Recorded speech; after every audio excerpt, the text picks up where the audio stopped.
Right, today we're going to talk about the crazy times we live in and how to survive them, specifically, of course, in e-commerce. I'm not qualified to talk about anything else.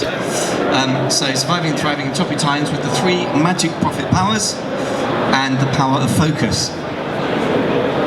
So let's talk about the state of the union, what's going on in e-commerce. First of all, we've got some serious consumer headwinds going on. There's quite a major inflation or devaluation of spending power, possibly peaking 8% or more coming soon. Obviously, geopolitics is on everyone's minds. And then the energy costs, partly as a result of that, are souping up. So there's some things getting in the way of the consumers actually, having money and inclination to buy. For us, as well as Amazon operators, if you're focused on Amazon, the ad costs are going up. And so Lincoln doesn't look very impressed with this situation. So is it time to run around like a headless chicken and say the whole e-commerce opportunity is over? Well, obviously I don't think so. First of all, the supply constraints are easing somewhat at the moment. So we've had COVID dominating our thoughts for 2 years. Now it's going back to what I call the new normal. So, for example, I'm supposed to be wearing a mask and so are you, but none of us are. So maybe that's the new normal, right?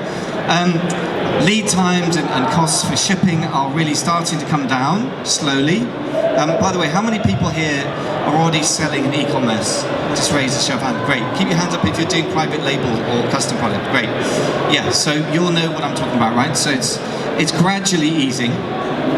Sorry, too many animations here. Come on. FBA stock limits are up, of course. How many people got hit by FBA stock limits just before Christmas? Yeah. You and the rest of the world. Finally, of course, that is easing up. That's more of a Q4 thing than a post-COVID thing, I would say, but that's obviously welcoming. And then consumer demand is looking fairly healthy. So this is some estimates from my friends at Global Wired Advisors, some very smart people over in the States. This is for the US, so it won't necessarily be the same for the UK, but you can see that things are trending downwards gently, but they're still growing. So we've still got some consumer growth. E-commerce has gone through a strange time, so it went up. I had a laser pointer that worked. Let me see if it works. No, it doesn't. E-commerce went mad in 2020, and then prediction this year is that 2022 is going to be a slow growth year, but broadly the trend is continuing. So again, there's no reason to run around like Chicken Little, really. If you have an established business that you own, there's some great news, I would say. First of all, aggregators who are buying Amazon businesses have hugely raised the amount of money they have to buy businesses with, and the multiples of profit as a result are shooting upwards. Anyone here sold a business to an aggregator? No, you have. Amazing. I'm not going to embarrass you by asking what your multiple was, but it is going up over time. So there's some really great reasons to be cheerful. So to put another slightly more cheerful president, anyone name this president? Yeah, Reagan, so showing my era there. So I'm going to give you some of the learnings from the 1%, the top people in the 10K Collective Mastermind that I've been running for about 4.5 years now. So we're all reaching for the stars, reaching for great growth, but we often experience frustrations. And I think one of the main things I'm going to give you to take away is extremely simple, which is what you focus on is what you get more of. So a lot of the time the focus is on traffic. More is better, seems to be the idea. And then, if you're lucky, turnover and sales. And everyone likes to sit around and brag about their sales in any Amazon conference I've ever been to.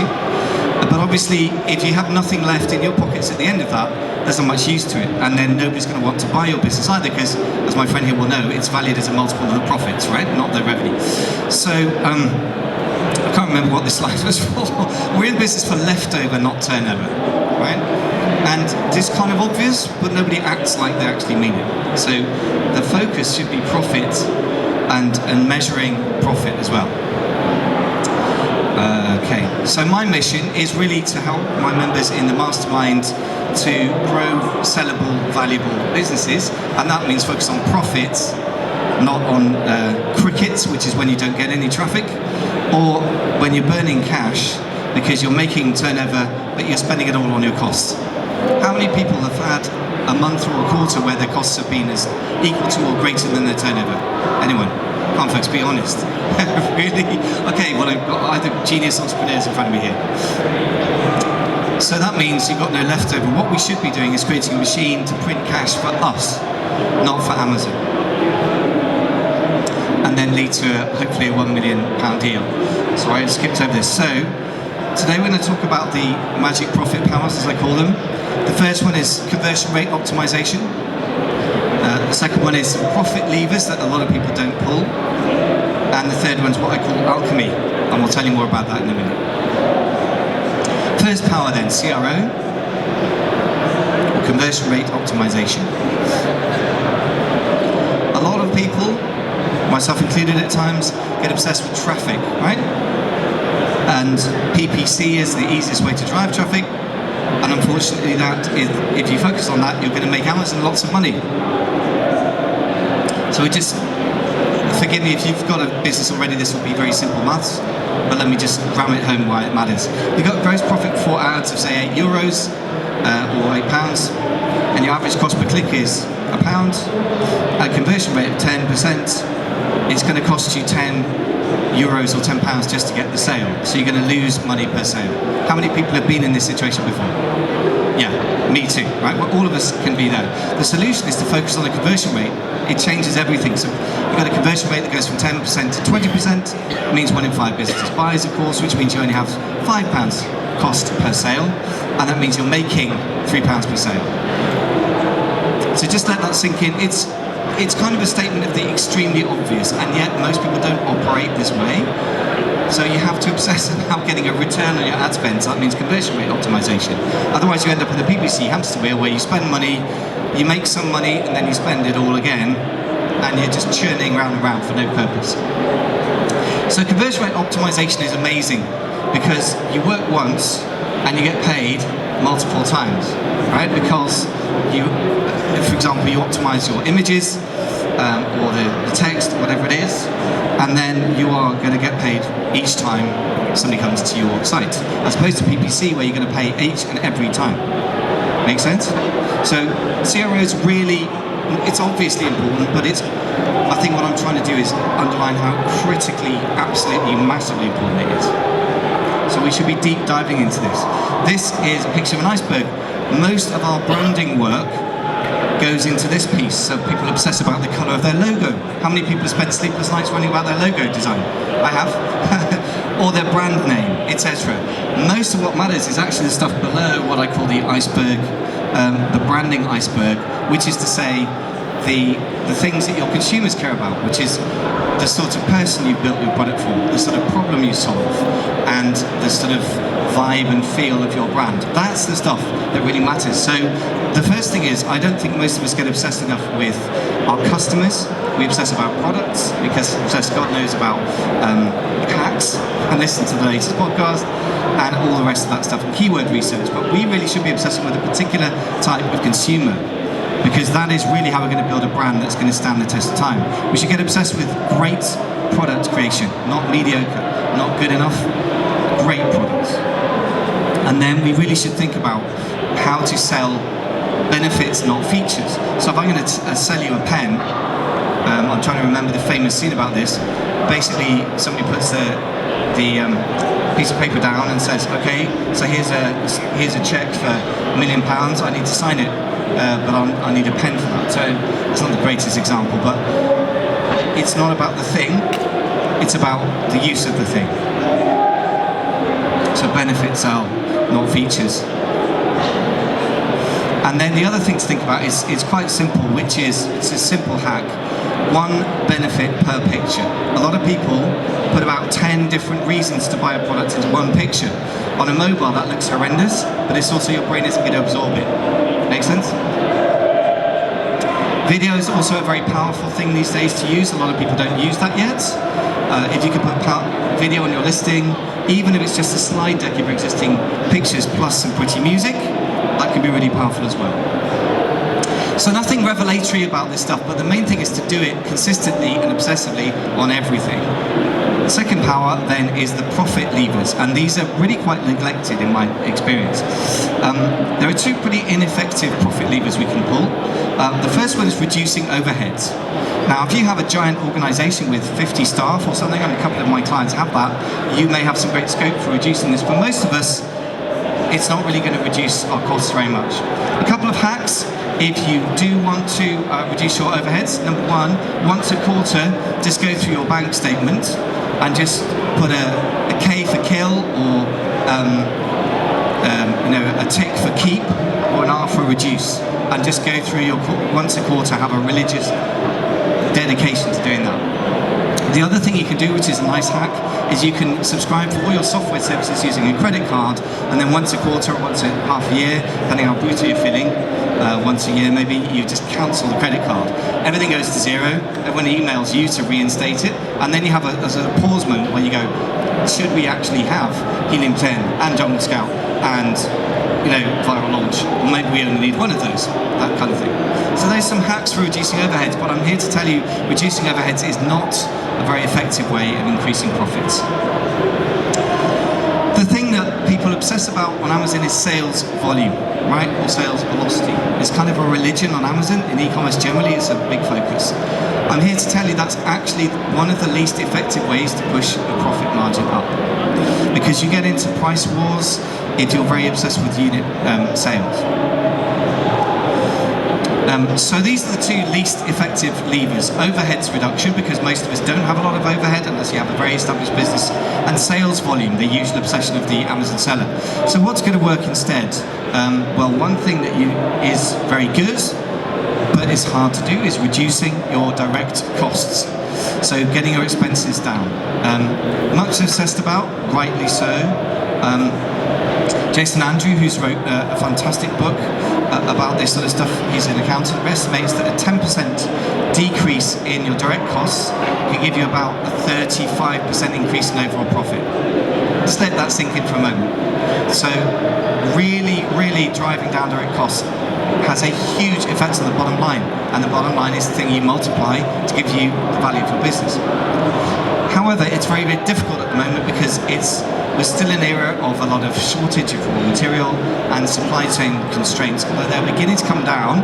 So if you've been in the habit of accepting terrible quotes from a freight forwarder for the last few months, it's time to go back and have a chat to them, because costs are coming down gradually. But that's not easy. So how do we really increase our gross profit? What's the sort of juicy sweet spot for this? Well, I would say there are two almost magical profit levers that we can pull from this very good book, Stark Naked Numbers by Jason Andrew. He talks about this. So the first one is simple, it's price. Most of us make the assumption, and this is so important, most of us assume that we have to be cheaper to get the sale, and that there's no flexibility, and that Amazon only drives prices downwards. A lot of the time that's true, but not all the time. So really we need to be very, very aware of that. So if we can get the pricing right, we can really, really increase our profits without spending any more on PPC, without even increasing the conversion rates, and without even having any more stock. It's a beautiful, beautiful thing. Getting the pricing right is a huge boon to your business. So the best way to deal with this is so-called dynamic pricing. How many people here have resold stuff before? So resell upcharge, online upcharge, yeah? So if you use dynamic pricing, one of those repricer things, yeah? So in the reseller world, repricing is pretty common. In the private label world, it's harder to do. There's a system that I'm a big fan of called Eva, which will do this for you. So that actually will cope with creating a comparison between you and a comparable product that isn't the same product, and they will actually dynamically reprice. So you've got to keep an eye on the system, like any other system, but I love this way of operating, and it can lead to some really big increases in profit. So that's the first lever. The second one is kind of really unsexy, but really, really important, which is stock control. How many of us have gone out of stock on your best-selling products more than once? More than twice? More than 3 times? Yeah? Okay. So that's actually the biggest killer of your profits by far. So not going out of stock at your bestseller is the #1 game. Now in an era when it's really hard to import stuff, it's getting better, it's still hard, then what we need to think about is really managing the existing stock we have for maximum profit. And again, that needs to be really the levers that we pull. And the secret really, again, is using a dynamic system that takes into account the profits that comes from the stock and the price. I put that incredibly badly, maybe try that again. If you have 100 units of stock and you're not going to be able to get back in stock for 3 months, you have a couple of options. One is to sell at your usual, whatever, say 100 units a month, go out of stock. And the other one is to put your price up for that particular product at that particular point. And that is actually incredibly impactful on your profit. So most people don't manage this way. It's not particularly easy, but it's not that hard either. It's just a focus. So if that's the one thing you take away from today, pricing to stay in profit, you're going to really, really increase your profit margins. Again, the system called EVA that I collaborate with are very, very good at integrating the pricing changes and your stock so that they put the price up gradually so you don't run out of stock, as opposed to, I don't know if you're like me, but normally you're just kind of going along, the stock's flying out the door, you do your calculations, and then you suddenly violently raise your product from $20 to $50. Anyone done something like that before? Yeah, there's a few nods there. So this is like the opposite of this. It's a more sophisticated, gradual, gentle way of doing the same thing. The third power is what I call the power of alchemy. So I think alchemy had this idea of turning base metal, lead, into gold, which is a lovely idea, never worked. But there is something about alchemy in the business we're in e-commerce. So the products, I think of as base metal, lead. Right? They're not in themselves that valuable, but they have the potential to become something valuable when we put them through the magic of online marketing. The real magic is what they call the philosopher's stone, which the alchemists were always looking for this. It was a thing that would turn the lead into gold. So the lead isn't valuable, the gold is kind of valuable, but the thing that's really valuable is the actual philosopher's stone itself. So that's really, for me, what we need to focus on. So let me just try and turn this into ordinary English here. What am I talking about? Warren Buffett says, civilized people do not invest in gold. By the way, a lot of people are investing in gold right now. They're panicking. Gold and the dash to cash. But what I think the value of a business is in the ability to turn boring old plastic widgets into cash. That business itself is the value. It's not the cash, it's not the product, it's the business system that transforms the one into the other, right? Which is why people sell their businesses, like this chap here, for money, because the business itself is the value. It's not the products, and it's not even the cash. It's the thing that turns the product into cash. So that's what we've got to be buying. So which is most valuable? I would say it's the philosopher's stone itself. It's not the gold, it's not the cash, it's not the products, it's the stone. So, again, it's a focus question really. I would say focusing on sheer traffic is tempting. Amazon wants us to do that. Amazon wants us to focus on PPC. But if we do that, we're just going to give lots of money to Amazon. I think if we focus on the magic profit powers, there's no limit to what you can achieve. One of the things about the COVID situation in general, but for e-commerce sellers in particular, when my friends sort of started bitching about working from home, I said, well, this sounds like my normal life for the last few years because I'm in e-commerce. So there's something very, very isolating about this game, and it's why it's wonderful to be meeting here in person. My solution to this isn't to run a giant event like this, wonderful, but that sounds like a herd, is to run small, intimate events with people who've got very established businesses, 6, 7, even 8-figure businesses at the 10K Collective Mastermind. Been running for 4.5 years. The members have done, this must be well out of date, but over £50 million in sales. A couple of them have grown their revenue to over £10 million, and we've had a couple of exits as well for 7 figures as well.